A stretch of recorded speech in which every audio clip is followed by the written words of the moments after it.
Beginner music. You guys asked, I'm going to answer. What's a triad? Let's get down to it. E, F sharp, G sharp, A, B. It's E, G, B. So E and B are the same, but the G dropped down again. Well, we just did that, so that's another minor one. Let's do the next, F, A, C. So for that, we're going to have to build the F major scale to compare it to what an F major triad is. Just the first five. So we have F, G, A, B flat. Sorry, I did it weird. C. So 1, 3, 5. F, A, C is an F major triad because that's the F major scale. F, A, C. Oh, that means this is an F major triad. Pretty cool. G, B, D. So we're going to have to do a G major. G, A, B, C, D. So 1, 3, 5 of the G major scale. That's the G major triad. What are we looking at? G, B, D. It's the same. So this GBD is a G major chord. A triad. So we have to make the A major scale. A, B, C sharp, D, E. Oh, well, 1, 3, 5. That's all we needed. A, C, E. What changed? If anything, A, C was a C sharp in the A major chord. So that means the third is now a C, so it dropped down one note to a C. That means it's minor triad because we lowered the third, see? So when you lower the third, it's a minor chord.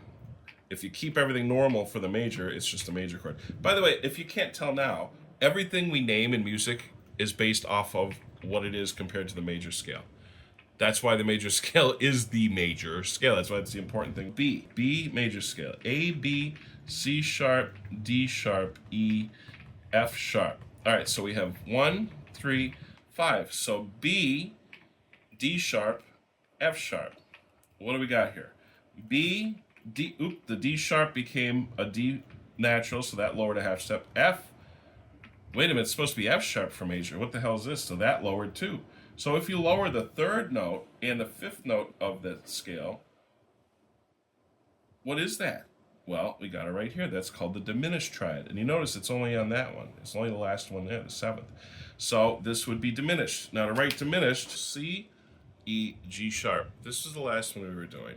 So that is going to be the C major scale. It'd be C, D, E, F, G. So we have 1, 3, 5. The G is the only different one. The G actually went up a half step. Where the 5 goes up is augmented. So that's not part of our major scale, but it is part of some other variations of the major scale we'll get into another time. But here's the cool thing. I want you to know that this is extremely useful information if you're trying to learn songs, if you're creating songs, or even improvising over backing tracks or chord progressions. And here is why. I always like to show an example musically of how this can be useful for you. It's practical. So we have the first chord in any major scale is always going to be a major chord. The fourth and the fifth are also the majors. So the major chords are the first, fourth, and fifth chord of whatever major scale you're in. The minor chords are the other ones, the 2, 3, and 6. The seventh is the outlier. That's diminished. We don't really use that a lot. In fact, in most songs, we'll substitute the 5 instead of that 7. Maybe we'll talk about that again. So the most important thing you want to remember is this. 1, 4, and 5 are major. The rest are minor. 7, don't even worry about. But if you wanted to worry about it, it's diminished. So here's the coolest part about this. If we were working on a song and we had 2 major chords right next to each other, meaning like a G major and an A major chord, for instance, we automatically know that whenever there's 2 major chords together, see, this is far apart, but there's always a gap. So 2 major chords together only happens, meaning that they're the 4th and the 5th degree of your major scale. So if you see a G and an A major chord, you know that's the 4th and the 5th note of your major scale. So just from those 2 chords existing together, you know that you're using the 1 major scale. Which, in that case, I just said G, A, the major scale would be the D major scale. So to show you what I mean there, if we knew that this was a G and this was A, you could say that's the 5th, that's the 4th and the 5th. So the 6th is going to be another whole step, then another whole step to the 7th, and then a half step back up to your 1st, and then we have an E, F sharp. So that's the D major scale if you saw a song with a G major and an A major chord in the chord progression.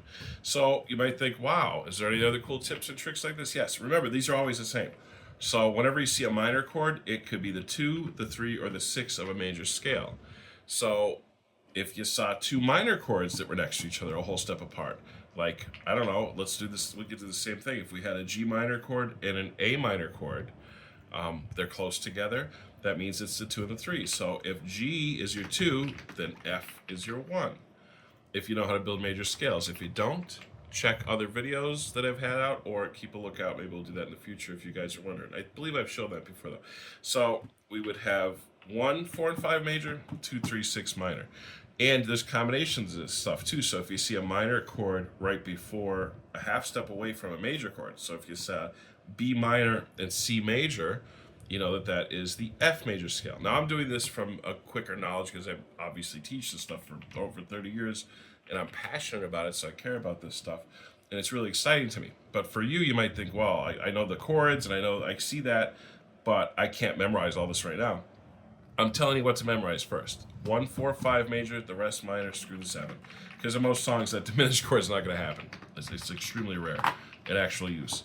So you can almost kind of get rid of it and just know that the 1, 4, and 5 are the important ones. Now, if you ever heard of a 1, 4, 5 progression, 12-bar blues sort of thing, that's an easy way to just think about that, to remember that in the back of your memory. File it away somewhere. 1, 4, 5 is major, the rest are minor. And the diminished is actually a minor third, so it's almost kind of a minor, except for you also got a flat 5. So I hope this helps a lot. I am really, really having a great time teaching you guys this stuff. So if you get a chance to, grab my book to check it out. Now the cool thing about this book is everybody who has this is invited into a private Discord, only for people who own the book. We're going to have live streaming in there, so you could check out a live group lesson sort of thing, and you could ask questions. Plus, I'm going to have specific videos I'll be posting up on there to help everybody extra with anything you might have trouble with. And of course, you could ask me a question there, and I will answer it. I'll catch you again next time. Thanks for stopping in. Oh, by the way, that book is down the bottom. I'll put it in a link so you can grab it.